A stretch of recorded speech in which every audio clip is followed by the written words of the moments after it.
देखिए, नीतीश कुमार की जो लोकप्रियता इस प्रदेश में है, ये भारतीय जनता पार्टी, जिसको ये मानते हैं कि मेरा अलायंस भारतीय जनता पार्टी से, वो भी मानता है कि नीतीश कुमार की कार्य क्षमता, कार्य कुशलता, कार्य प्रणाली जो है वो बहुत अच्छा है। और इसीलिए भारतीय जनता पार्टी ने नीतीश कुमार को आने वाले चुनाव के लिए मुख्यमंत्री का उम्मीदवार और इस प्रदेश का अपना नेता माना है। इसीलिए कोई और क्या कहता है उससे हमें कोई मतलब नहीं है। हमारा एक बड़ा अलायंस जिसके साथ हम सरकार में हैं, जिसके साथ हम इस सहयोग से सरकार की योजनाएं चल रही है, जिसके सहयोग से नीतीश कुमार इस प्रदेश में बिहार को आगे ले जाने का काम कर रहे हैं। और कोई एलजेपी या चिराग पासवान कोई अल्टीमेट अथॉरिटी नहीं ना है कि वो कह देंगे तो वही बात सत्य होगा। तो आंकड़ा कहता है ना कि क्या नीतीश कुमार ने किया है। 15 वर्षों का जो आंकड़ा है, कैसे सिंचित भूमि बढ़ी, कैसे हमारा चावल का उत्पादन बढ़ा, कैसे गेहूं का उत्पादन बढ़ा, कैसे कृषि रोड मैप बनाकर नीतीश कुमार ने इस प्रदेश के किसानों को सशक्त मजबूत किया, कैसे इस प्रदेश के दलितों को आईएएस के लिए जो पीटी कर रहे हैं, बीपीएससी का जो पीटी कम्पीट कर रहे हैं, किस प्रदेश में ऐसी योजना है। परिवहन योजना शुरू किया, जो बेरोजगार है इस प्रदेश के दलितों को धम्मी बनाने का काम किया। कोई व्यक्ति अगर किसी जात में पैदा हो जाता है, सिर्फ दलित में, तो इसका ये मतलब नहीं है कि वही दलित के बारे में सोच सकता है और वही दलित के हितों की रक्षा कर सकता है। महात्मा गांधी तो दलित नहीं थे, लेकिन इस देश में छुआछूत आंदोलन को सबसे बड़ा ताकत देने का और उस आंदोलन को मजबूत करने का काम किसने किया। आज महात्मा गांधी को पूरे प्रदेश के जितने दलित हैं वो बाबा साहब भीमराव अंबेडकर से कम पूछते हैं क्या। कोई ज़रूरी नहीं है कि कोई दलित में पैदा लेकर ही दलित का कल्याण कर सके। हम तो समझते हैं कि नीतीश कुमार सबसे मजबूत सशक्त इस प्रदेश के आज़ादी के बाद कोई दलित प्रेमी मुख्यमंत्री रहा है। बोलने से किसी का क्या होता है, आंकड़ा देखिए ना।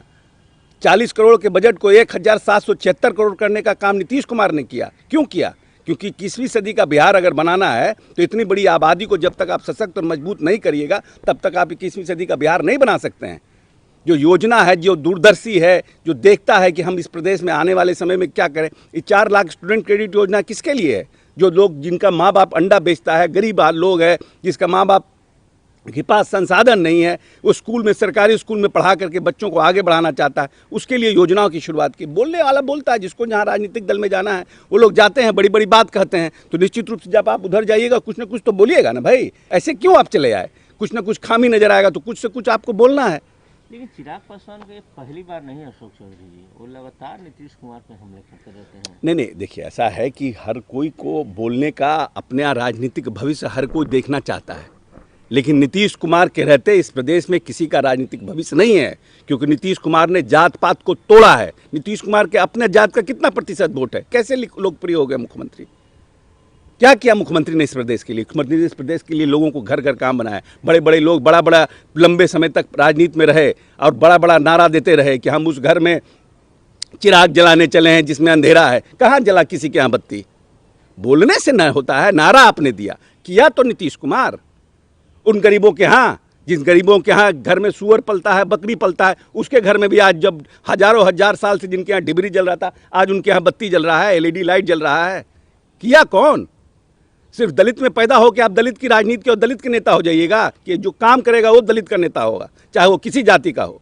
बात करते हैं सुशांत कारण अशोक चौधरी जी की जो जांच होनी चाहिए वो सही दिशा में नहीं जा रही है। कुछ न कुछ tuning between CBI and Mumbai police कुछ गड़बड़ी है। अभी तक कुछ एस्पेक्ट मैंने पार्टिकुलर नहीं निकल पाया है कि हाँ इसमें नहीं, देखिए, सीबीआई ने टेक ओवर किया है और सीबीआई अपने तरीके से काम करती है, सेंट्रल एजेंसी है।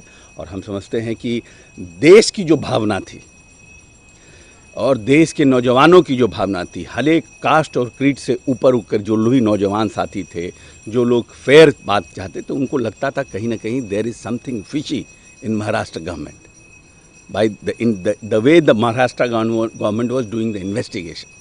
तो लोगों के मन में ये जिज्ञासा थी देश के कि भाई इस पर सीबीआई इंक्वायरी होना चाहिए और ये जो भी है बात वो सत्य सामने आना चाहिए। तो हम समझते हैं सीबीआई ने इंक्वायरी लिया है और सीबीआई अपने तरीके से जांच करेगी और निश्चित रूप से जो भी बात सत्य है वो सामने आएगा। मुंबई पुलिस का रोल कुछ सस्पिशियस टाइप का लग रहा है, जिस तरह से बातें जो सामने छन के नहीं, बिल्कुल डिफेंड कर रहा है, गवर्नमेंट डिफेंड कर रही है, इन्वेस्टिगेटिंग एजेंसी के कार्यों को गवर्नमेंट डिफेंड कर रही है। लोग वहाँ पर संजय राउत का बयान किस तरह का आ रहा है, उनके पिता के बारे में कितना निकृष्ट और घटिया बयान उन्होंने दिया जो सत्य से परे है।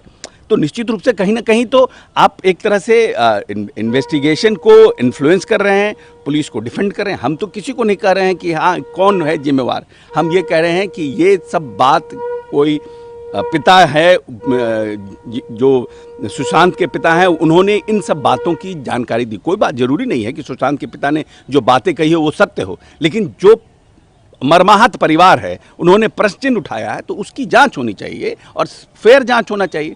अब हमने यहाँ से जांच आपको कोऑपरेट करना चाहिए था। अगर आप फेयर रहते तो जांच एजेंसी आई थी बिहार से, आप उनके साथ फेयर रहते, आप उनको अपने अपने इन्वेस्टिगेशन का पार्ट बताते कि ये जांच हुई, ये जांच हुई, ये जांच हुई, ये जांच हुई।